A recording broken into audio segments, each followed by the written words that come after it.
Hello guys, next topic వచ్చేసరికి working of PN junction diode. So PN junction diode ఒక working చూసే ముందు diode symbol చూద్దాం. Diode symbol అనమాట ఇది. ఈ టెర్మినల్స్ క్యానోడ్ అంటాం, ఈ టెర్మినల్స్ క్యాథోడ్ అంటాం అనమాట. అండ్ ఈ యారో హెడ్ అనేది ఏం రిప్రజెంట్ చేస్తుందంటే కన్వెన్షనల్ కరెంట్ యొక్క డైరెక్షన్ని రిప్రజెంట్ చేస్తుంది అనమాట. కన్వెన్షనల్ కరెంట్ అంటే the current flows from anode to cathode, దాన్ని మనం కన్వెన్షనల్ కరెంట్ అంటాం. సో చూడండి, the arrowhead indicates the direction of conventional current. Working of PN junction diode. So PN junction diode యొక్క వర్కింగ్ని టూగా క్లాసిఫై చేస్తాం. ఒకటి వచ్చేసరికి forward bias and second one వచ్చేసరికి రివర్స్ బయాస్. ఫస్ట్ వన్ చూద్దాం. ఈ వీడియోలో మనం ఫార్వర్డ్ బయాస్ గురించి చూద్దాం. ఇప్పుడు డయోడ్ అనేది ఫార్వర్డ్ బయాస్ అయిందని ఎలా చెప్తామంటే, పీ రీజియన్ వచ్చేసరికి positive terminal of battery connect చేసినప్పుడు అండ్ ఎన్ రీజియన్ వచ్చేసరికి negative terminal of battery connect అయినప్పుడు డయోడ్ అనేది ఫార్వర్డ్ బయాస్ అయిందని చెప్తాం అనమాట. ఇక్కడ చూడండి, suppose a positive battery is connected to P region of semiconductor and the negative battery terminal to the N region is called as forward bias. So దాన్ని మనం forward bias అంటాం. ఈ forward బయాస్లో మనకి రెసిస్టెన్స్ అనేది తక్కువ offer చేసిద్ది అనమాట. So resistance తక్కువ ఆఫర్ చేస్తే మనకి కరెంట్ అనేది ఎక్కువ ఫ్లో అవుతుంది అనమాట. నెక్స్ట్ ఏంటంటే, ఫార్వర్డ్ బయాస్ అనేది ఎలా కనెక్ట్ చేద్దామో చూద్దాం. ఇక్కడ చూడండి, ఇది P region and N region. ఈ పీ రీజియన్ని positive terminal of the battery connect చేసాం, ఈ ఎన్ రీజియన్ని negative terminal of battery connect చేసాం. సో అప్పుడు దీన్ని మనం ఫార్వర్డ్ బయాస్ అంటాం. పిఎన్ జంక్షన్ డయోడ్ అనేది ఫార్వర్డ్ బయాస్లో కనెక్ట్ అయిందని చెప్తాం అనమాట. ఎప్పుడైతే మనం ఇలా బ్యాటరీ కనెక్ట్ చేసినప్పుడు ఈ పీ టైప్లో ఈ మెజారిటీ క్యారియర్స్ వచ్చేసరికి మనకి హోల్స్. ఈ హోల్స్ అనేవి ఈ పాజిటివ్ టర్మినల్ ఆఫ్ బ్యాటరీకి రిపెల్ అవుతాయి. సో రిపెల్ అయిపోయి జంక్షన్ దగ్గర ఉంటాయి అన్నమాట హోల్స్ మొత్తం. అండ్ సిమిలర్లీ ఎన్ రీజియన్లో మనకి ఎలక్ట్రాన్స్ అనే మెజారిటీ క్యారియర్స్. ఇవి నెగిటివ్ టర్మినల్ ఆఫ్ బ్యాటరీకి రిపెల్ అవుతాయి. ఆపోజిట్ అయితే మనకి అట్రాక్ట్ అవుతాయి. సేమ్ సైన్స్ కాబట్టి ఎలక్ట్రాన్స్కి నెగిటివ్ సైన్ ఉంటుంది కాబట్టి రిపెల్ అవుతాయి అనమాట. అవన్నీ జంక్షన్ దగ్గరే ఉండిపోతాయి అనమాట.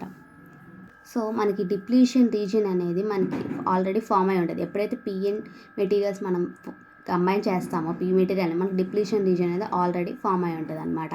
సో ఇవి రిపెల్ అవుతున్నాయి కాబట్టి పీ టర్మినల్ హోల్స్ అనేవి పాజిటివ్ టర్మినల్ ఆఫ్ బ్యాటరీకి రిపెల్ అవుతున్నాయి కాబట్టి అవన్నీ జంక్షన్ దగ్గరే ఉండిపోతాయి. సిమిలర్లీ ఎలక్ట్రాన్స్ కూడా జంక్షన్ దగ్గరే ఉండిపోతాయి, ఎందుకంటే ఫార్వర్డ్ బయాస్. ఎందుకంటే టర్మినల్స్ అనేవి హోల్స్ అనేవి పాజిటివ్ టర్మినల్కి రిపెల్ అవుతాయి, ఎలక్ట్రాన్స్ అనేవి నెగిటివ్ టర్మినల్కి రిపెల్ అవుతాయి అనమాట. సో అవన్నీ జంక్షన్ దగ్గరే ఉండిపోతాయి అనమాట. సో జంక్షన్ దగ్గరికి రాగానే ఇక్కడ ఉన్న ఎలక్ట్రాన్స్ అనేవి జంక్షన్ని క్రాస్ చేసి పీ సైడ్ వెళ్ళిపోతాయి. అలాగే ఈ హోల్స్ వచ్చేసరికి ఎన్ సైడ్ రీచ్ అవుతాయి అనమాట. ఎందుకంటే ఇక్కడ చూడండి, ఈ హోల్స్ అనేవి ఎన్ రీజియన్లోకి ఎంటర్ అవి ఇక్కడ నెగిటివ్ టర్మినల్ ఆఫ్ బ్యాటరీకి అట్రాక్ట్ అయిపోతాయి. సిమిలర్లీ ఎన్ రీజియన్లో ఎలక్ట్రాన్స్ అనేవి జంక్షన్ దగ్గరికి వచ్చేస్తాయి కదా రిపెల్ అయిపోయి, అవి డిప్లీషన్ రీజియన్ క్రాస్ అయిపోయి ఈ పాజిటివ్ టర్మినల్ ఆఫ్ ద బ్యాటరీకి రీచ్ అయిపోతాయి అనమాట. ఇలా డిప్లీషన్ రీజియన్ని జంప్ చేసి ఇలా ఎలక్ట్రాన్స్ అండ్ హోల్ మూమెంట్ వల్ల మనకి కరెంట్ అనేది జనరేట్ అవుతుంది అనమాట. సో ఇలానే మనం వోల్టేజ్ అనేది ఇన్ కేస్ మనం వోల్టేజ్ బాగా ఇంక్రీజ్ చేసేసాం. సో ఇంక్రీజ్ చేసేసి అంటే 0.7 volts కన్నా ఎక్కువ ఇంక్రీజ్ చేసేసినట్టయితే ఈ డిప్లీషన్ రీజియన్ యొక్క విడ్త్ అనేది తగ్గిపోతుంది అనమాట. చూపిస్తాను చూడండి. ఇలా డిప్లీషన్ రీజియన్ యొక్క విడ్త్ అనేది తగ్గిపోయి మోర్ నెంబర్ ఆఫ్ ఎలక్ట్రాన్స్ అనేవి జంక్షన్ ఈజీగా క్రాస్ అవుతాయి and more number of holes అనేవి జంక్షన్ని క్రాస్ అయిపోయి బ్యాటరీకి అట్రాక్ట్ అయిపోతాయి అనమాట. సో డిప్లీషన్ రీజియన్ విడ్త్ అనేది ఫార్వర్డ్ బయాస్లో డిక్రీజ్ అయిపోతుంది అనమాట. అందుకని ఈ ఫార్వర్డ్ బయాస్లో మనకు రెసిస్టెన్స్ అనేది తక్కువ ఆఫర్ చేసిద్ది అనమాట. అండ్ మోర్ కరెంట్ అనేది జనరేట్ అవుతుంది అనమాట. ఒకసారి ఇక్కడ మ్యాటర్ చూడండి. As soon as battery connections are made, holes are repelled by the positive battery terminal and electrons are repelled by negative battery terminal. So repel అయిపోతాయి అనమాట. with the result that both the electrons and holes are driven towards the junction. So electron holes అనేవి junction దగ్గర ఉంటాయి.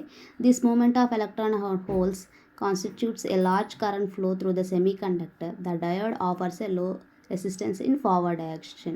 So ఇవి junction దగ్గర వచ్చేసి cross అవుతూ ఉంటాయి. ఇలా మనకి కరెంట్ అనేది ఎక్కువ ఫ్లో అవుతుంది. సో ఎప్పుడైతే మనం 0.7 వోల్ట్స్ కానీ ఎక్కువగా ఇంక్రీజ్ అయితే ఇక్కడ ఉన్న డిప్లీషన్ విడ్త్ అనేది తగ్గిపోయి మనకు లార్జ్ కరెంట్స్ అనేవి ఫ్లో అవుతూ ఉంటాయి అనమాట.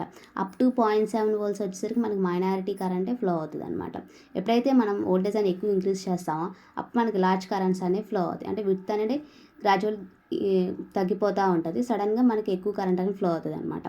The applied forward voltage reduces the height of the potential barrier at the junction.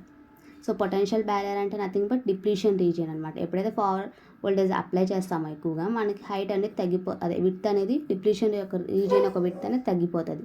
So it allows more carriers cross the junction. దానివల్ల ఏంటంటే ఎక్కువ క్యారియర్స్ని అలౌ చేస్తుంది జంక్షన్ని క్రాస్ చేయడానికి.